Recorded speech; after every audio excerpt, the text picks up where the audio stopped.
trying you while I keep bleeding. I don't know why you act like you innocent. You wanna take a piece of my heart again. I'll get you out, 'cause I just don't want you. Something in your eyes, the way you stare me that I like. I wanna let you go, but it's like something holds me tight. You might break my heart tonight, but I'm gonna hold it tight. Oh, it feels like yellow, yellow. It hurts like yellow, yellow, yellow. You have to let me go. Yellow, yellow. It hurts like yellow. We tried too many times. You misbehaving. You must not know me. You make me crazy, kinda like Johnny. Don't sit down better. Making me lose my mind, 'cause I just don't know. Something in your eyes, the way you stare me that I like. I wanna let you go, but it's like something else me tight. You might break my heart tonight, but I'm gonna hold it tight. Oh, it feels like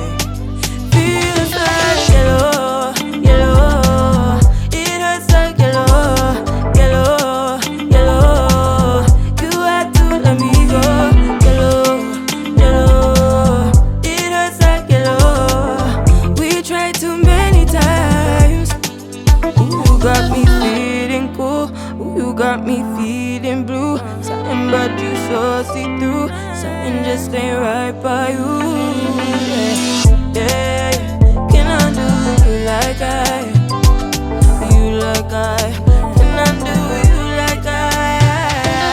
Yellow, yellow. It hurts like yellow, yellow, yellow. You have to let me go. Heartbreaks and heartaches. We tried too many times. Heartbreaks and Hey, what's up, you guys? So I just got ready for the Zonke concert that I'm going to tonight, and I actually have some time to kill, so I thought let me catch up with you guys and actually speak to you guys about my articles experience. You guys really showed me a lot of support and a lot of love when I shared like my experience on me doing CTA the same time that I was doing my articles. So I thought it might be an interesting thing to talk about my articles experience, and also just to give you some tips if you are going to be starting articles soon, or sometime in the near future, or if you are in the middle of your articles and you just need some tips to carry you through. I have got you, girl. So I'm just gonna speak about sort of some of the key things that helped me through my articles journey. Okay, so let me think back. So I started my articles in 2017, 1st of Feb 2017. I remember it like it was yesterday. I was so excited to start working. I had all of these, dreams and hopes, and I was finally out there in the world trying to figure out my way. And I was going to start earning a salary, which was quite exciting.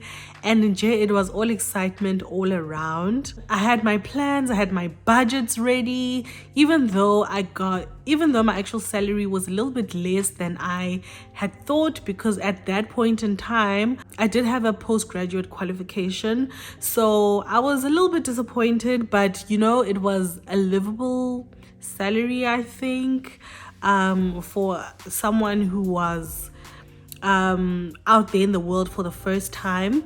But to be honest, for Cape Town is ridiculously expensive, so it was tough. It was tough getting by solely because of Cape Town. But yeah, my first year, if I think back, it was a lot of excitement because of the something new coming to a workplace. You don't know anybody here, and it's just so serious and so final, but I was excited particularly because there was a point in my time, there was a point in my life or in my studies where I thought that I was done with being a CA. You know, I thought I had failed at it. I thought I was completely off the path.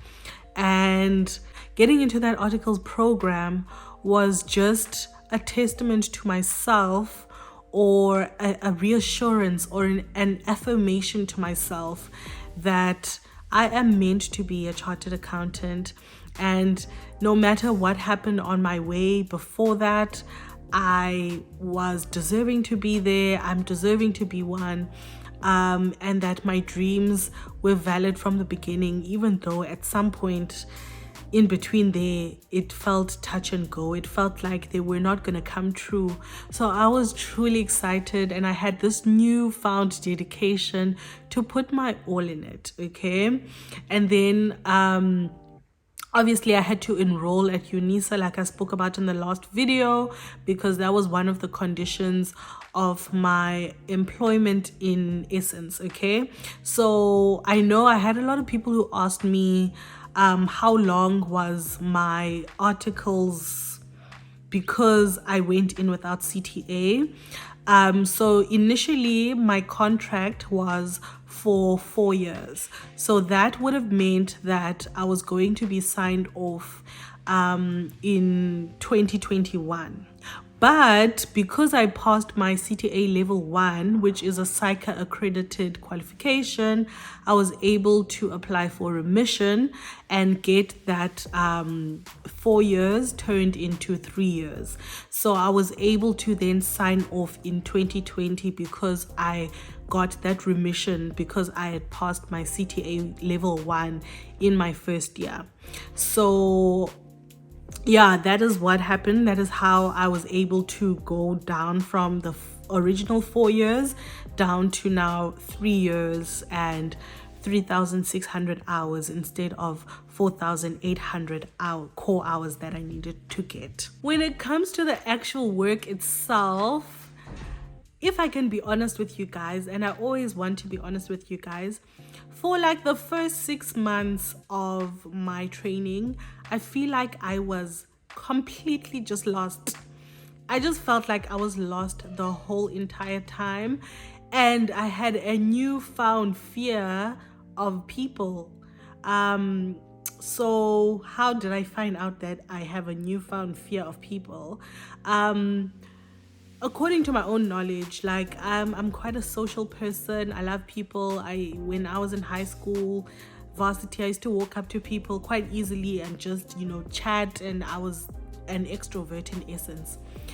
And then I got to the workplace. I remember my first audit client. There weren't many.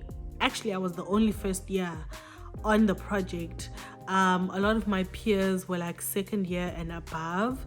So I was the only first year. So already I felt like I was drowning, because I was too scared to ask for help from other people for some reason, because I just felt like people had their own things to do and I didn't want to be annoying. But the fear that I'm talking about is like, when you're doing your audit procedures, and then there's that audit procedure that needs you to inquire. So I was doing my walkthroughs. I had to do like my business processes and my walkthroughs, which then required me to go up to the people and to confirm the business process, to confirm the process basically. And I had to go to people in the finance department, ndibabuze bana ihamba njani process, what are their source documents, and then do a walkthrough. First of all, the whole situation around walkthroughs and performing audit, like these planning procedures, in my mind, for some reason, they were not clicking. Like, it wasn't clicking to me about what was expected to me, what was I supposed to do. So that made me, like, it made me nervous. And then on top of the fact, I had to go ask people, but I didn't know what I was supposed to be asking these people. Yo, guys, it was a lot. It actually like came to a point where I had to like obviously go and speak to people, and when I'd get to a part in my procedures where I'd have to go speak to a person, like I would literally procrastinate it. I would delay it as much as possible because like ndinovalo to go up and speak to that person. And that is something that was new to me because I'm not that kind of person. Like even in varsity, like I used to approach my tutors quite easily. I used to approach lecturers quite easily. So it was it was a new thing for me that I was dealing with, and it kind of made me feel like I was failing, and it kind of made me second guess. Like, do I actually deserve to be here? And like, and yes, man, it was funny. All of a sudden, I started second guessing my own abilities, and that for me was not a particularly fun realization, because I don't know if you've summarized from this channel, but I'm a pretty confident person, you know. So when I came to a place in my life where I was lacking confidence, it was just very new and very unfamiliar and very scary. But all of that was more like my internal struggles and battles. To be honest, my workplace was pretty amazing. I loved training in the Western Cape Business Unit. So okay, let's rewind back. So I did my training at the Supreme Audit Institution of South Africa. If you don't know what that is, a quick Google search will do you well. So I trained there, and they have all these different business units like across all the regions in South Africa, like across the provinces in South Africa.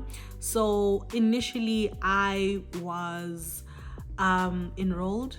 I was employed at the Western Cape Business Unit. So that meant that I was staying in Cape Town because the offices are in Cape Town. So that meant that that was my business unit. Okay. And I loved it there. You know, I still keep in contact with some of the people that I met there. I met some of the most amazing people there. Loved it, loved the culture, loved the mentors that I got, loved the working environment, loved my training officers, just loved everything about it, you know. But yeah, like I said, a lot of the turmoil that I was facing was more my internal battles that I was all of a sudden facing for some reason. Okay, so that was the first 6 months of my first year. The second 6 months of my first year, I got to go to my first municipality. So that portion of the year is known as the MFMA. So I really enjoyed being out of town because the municipality that I was allocated was out of town. So we would travel out of town for Monday to Friday, and then we come back on a Friday. And I really enjoyed like just being out of town, living at a B&B. I really enjoyed that at first because it was my first time encountering something like this. I really enjoyed it. We were in a small Afrikaans town outside of Cape Town. It was beautiful. I loved it there. I love the municipality as well. So it was nice. And also in that portion of my life, in that project, I was allocated Leanne as an assistant manager, and she is amazing when it comes to trainees, especially first year trainees. I think because we were sort of similar in age, she's not that much older than us, so she was like very like with the times, and she was very fun. But she was also like so super smart. She was like super good at her job, and she super loved, the audit environment. She super loved her job. She wanted to do well. She wanted to produce quality work, which then in turn made me want to show up as my best self. Like, I wanted to take on more than I thought I had capacity for. So I would tackle sections that were third year level and second year level as a first year, because Leanne made me feel like I can do it. Yeah, it was just that environment where she was like, "You're so smart, I'm sure you can handle this." And I felt like I could handle it. And if there was anything that I was stuck with, I just felt like I was supported through it. And what I love that she did is she would explain first, because obviously I was a first year, she would explain first, like, bigger picture, like how everything fits in together and how this section that you're doing now, how it fits into the bigger picture. So it sort of opened my mind a little bit. And yeah, she was completely amazing, and she spoiled us. Okay. And again, like, I love being spoiled. And we also had Kaltima as a senior manager, who also spoiled us rotten. So it was just like such a lovely team, such a lovely working environment to work with those two ladies. Which made me fall in love with the audit process. It made me want to show up in my studies. It made me want to show up in my work life as well. Like, it gave me that drive that I needed. So the highlights from my first year, I think, was, the Bergrivier audit. Just the team itself. I really love being in that team. And then also buying my first iPhone. I know, like, guys, iPhone is not a token of wealth in any way, or a token of success in any way, but like, I had really wanted to experience having an iPhone since, like, it came out when I was in high school, since the first one, since I laid my eyes on the first ever iPhone. I've always wanted it, and especially as it grew in popularity, I went to UCT. And Kesana, Payana starter pack is your 3 Apple products: your iPhone, your iPad, and your MacBook. Okay, so I've always just wanted it, and I was able to reward myself by buying it. Like I said in the video about my CTA, CTA experience, I was able to reward myself and bought myself my first iPhone, and it was the top of the range, the newest at the time. I got it when exactly it came out, and it was the iPhone 8 Plus in the rose gold color. It was so beautiful. I was so obsessed with it, and it was just like a congratulations to myself for all of my hard work. And then one other thing that I remember fondly about my first year is I was very financially stable. As much as my first year in articles is the least I've earned in my whole journey of working, but I was like, that's when I just learned how to deal with money, because at that time I had money in savings. I was able to buy anything that I wanted to buy. I would buy clothes every month, which I enjoyed.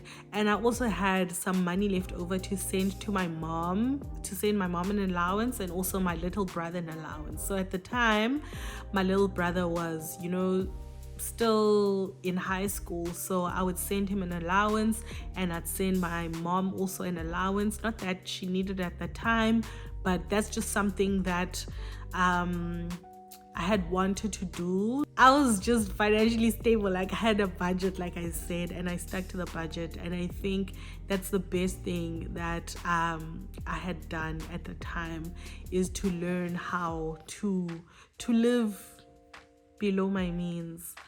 So yeah, a tip that I have for any first years or future first year of SAICA articles, well, one thing that I can tell you is that going into your first year, you should be comfortable with the idea that you're not gonna know everything. Obviously, because it's your first year, you probably haven't dealt with a lot of the stuff before, only in theory. And the way that they teach it in varsities and stuff doesn't really click, you know. And I think the fact that I was doing my CTA while I was trying to figure out how the audit world works is how it clicked for me, and how audit became one of my favorite subjects, because I was learning here on the side, and then at work I was able to then see the bigger picture and get more context and perspective into the subject. So yeah, you are going to be lost. You're going to feel stupid for the longest time. We all did. Don't worry about it. There will be people in your sort of first year class who seem to have their ish all together, okay? Those people who are star pupils who just get everything like this, and don't worry about those people. Like, you will encounter those people, but own race at your own pace, you know.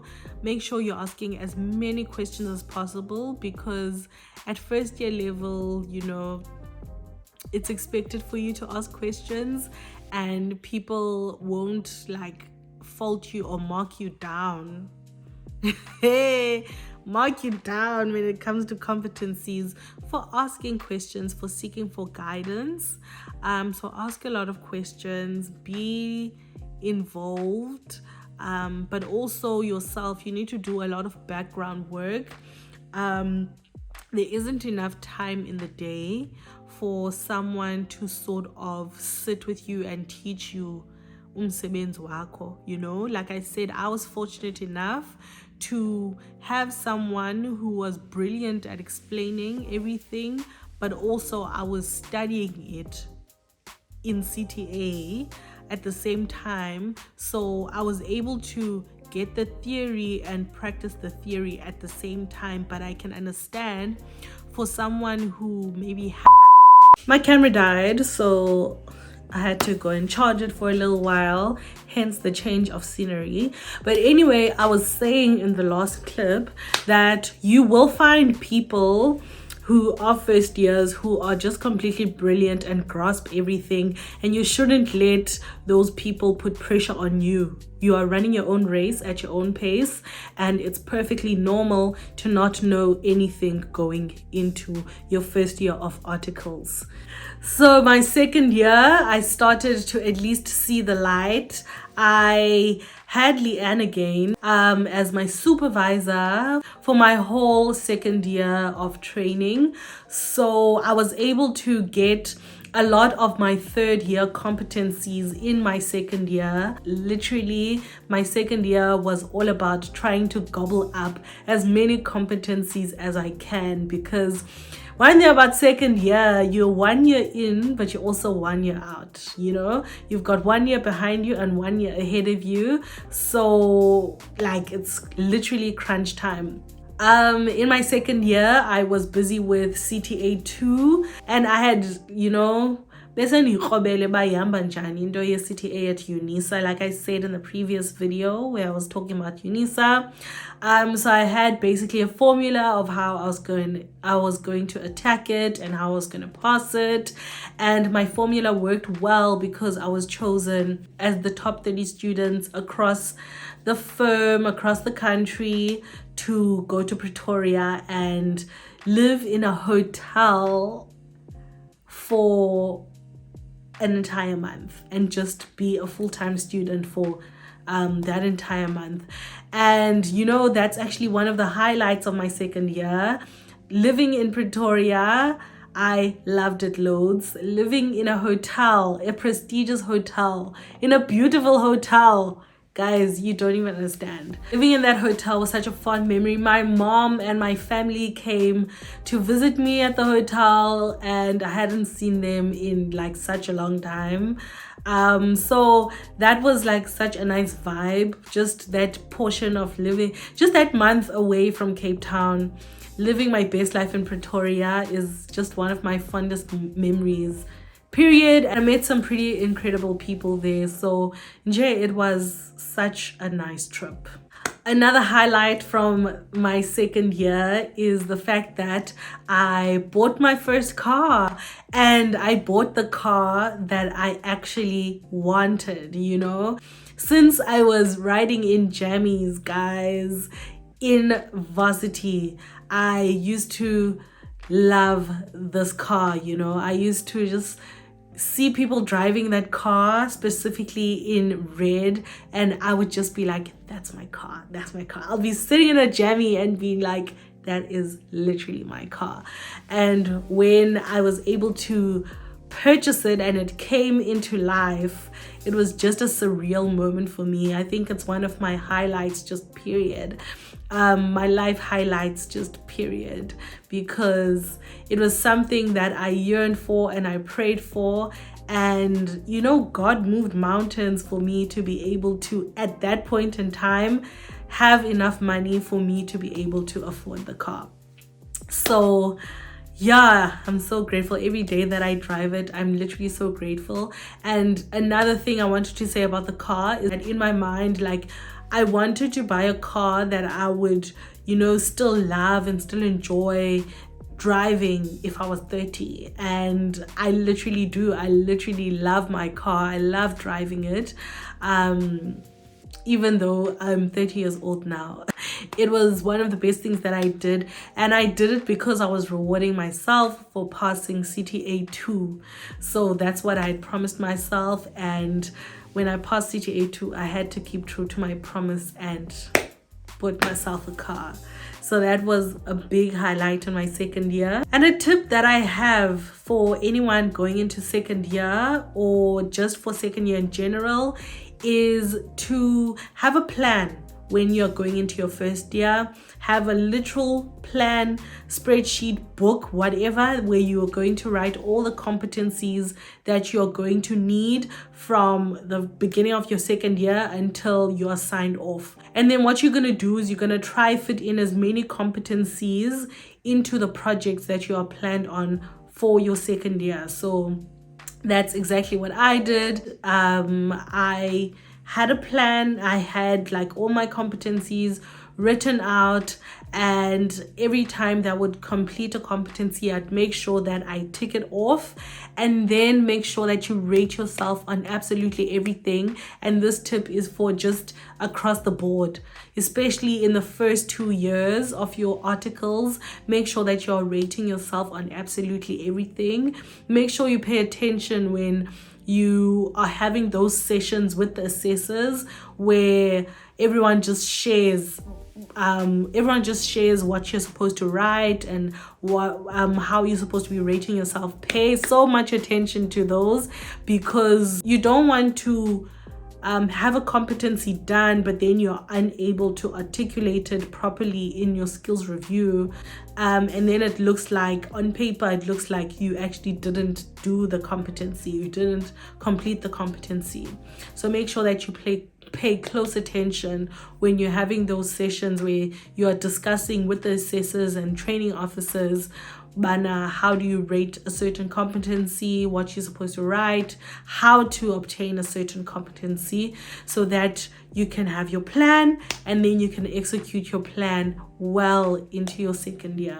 I actually had all of my competencies in the middle of my third year. I had completed everything that I needed to complete. And by the end of my second year, I had completed most of my competencies. I only had like 2 or 3 that I still needed to get in my third year. So it took a lot of the pressure off. I say this as a tip because it took a lot of the pressure off.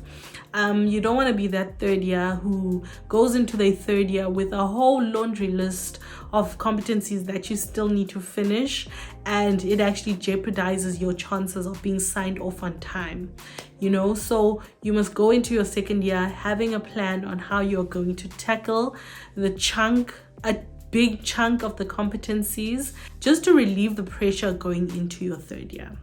Okay, and by the time that I got to third year, like I've alluded to, I had everything under control. I was cool, I was collected, I was enjoying my time. And by this time I had moved to East London, so I was staying at home. I was enjoying being at home for some time after being away in Cape Town for such a long time. So it was a nice change of pace that I was home with my people, and I really enjoyed the Eastern Cape Business Unit as well. I remember it fondly.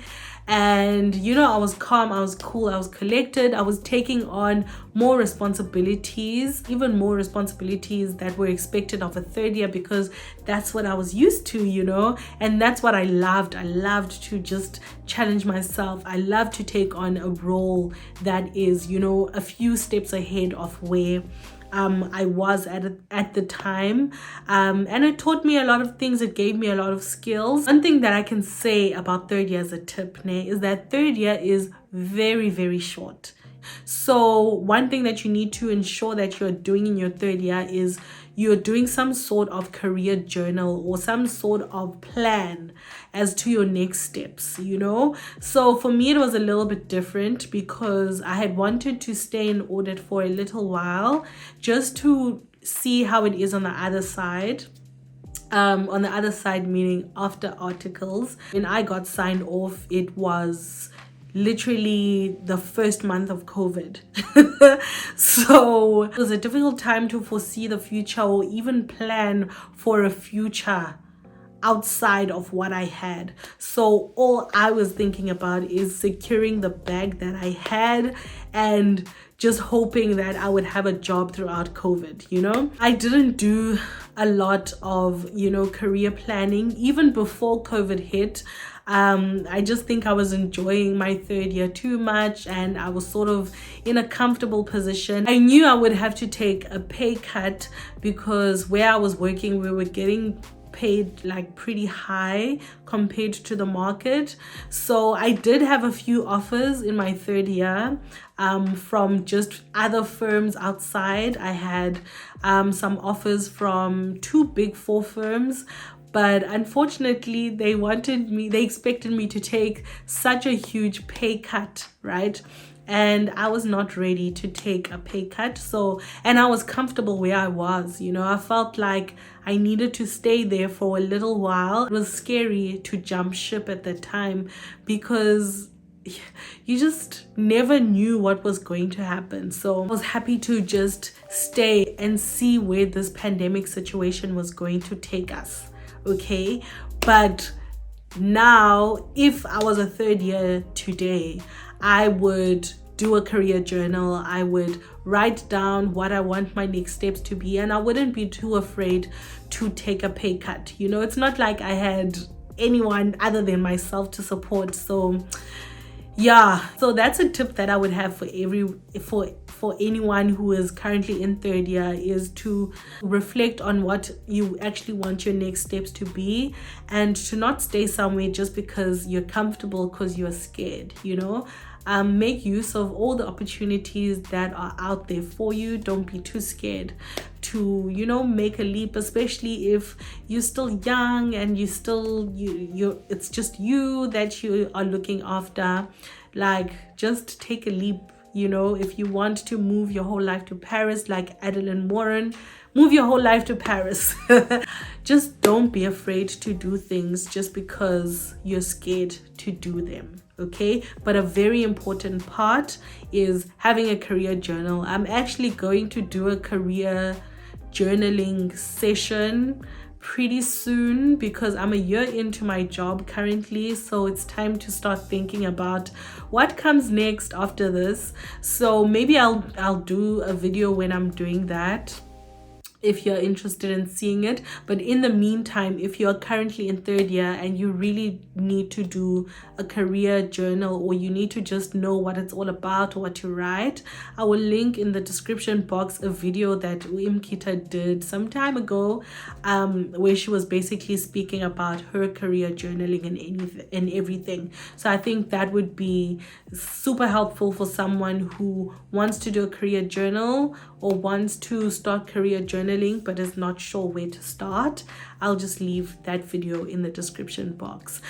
But yeah, that was my articles experience. So if there's anything else that you want to ask about my articles or anything like that, just leave it in the comment section below. But anyways, it's time for me to go to the concert and I am going to take you with. So let's go.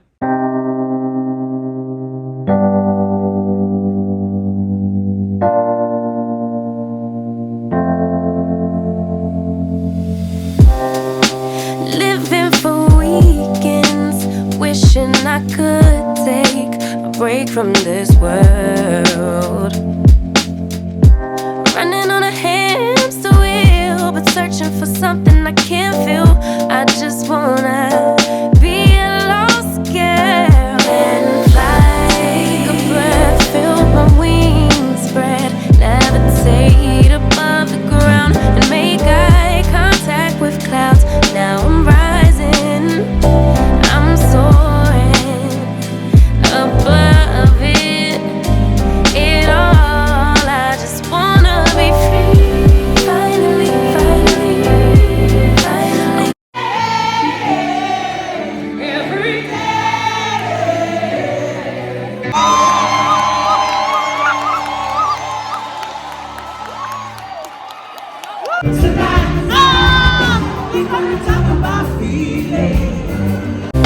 I always stay dreaming, never imagined I lose my spark.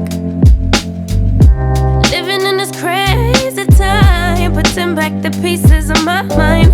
I know how to run from the dark and fly. Take a breath, feel my wings spread, levitate into the clouds. I'm so high above the ground. I'm rising, I'm soaring above it all. I just wanna be free.